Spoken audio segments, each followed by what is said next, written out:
แค่ตัวสำรองนึกต้องมองน้ำตาวันไหนที่ไม่มาน้องก็มองนาฬิกาเวลาจะถึงเที่ยงคืนหัวใจมันวิวมันเอ็นว่าเป็นแค่ตัวสำรองมันร้องไห้ดังลูกตื่นและ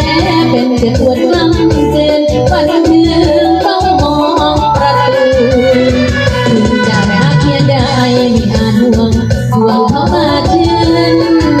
ชูเพราะเขามีคนดูแลคอยเป็นแม่สีเรือนจะมันฟ้าร้อยรักไม่ใครอยากเข้าไม่มาเยือน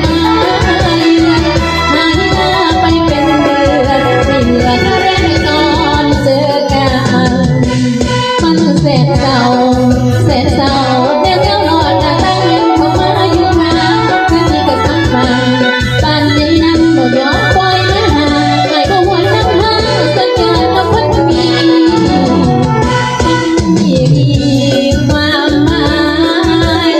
เพื่อต้องอ่อนมาใจทำให้เราหลงไหลใจทำไมเขามีแล้วเพียงรอก็เลยปล่อยเราให้รอนอนงอชั่วนาทีคงดมดอทำกันที่นั้นชีวิตมันแล้วมันเราไม่เคยไม่เคยเขาจะมาถึงที่โตโอ้โหใจอยู่อย่างไรปัญญา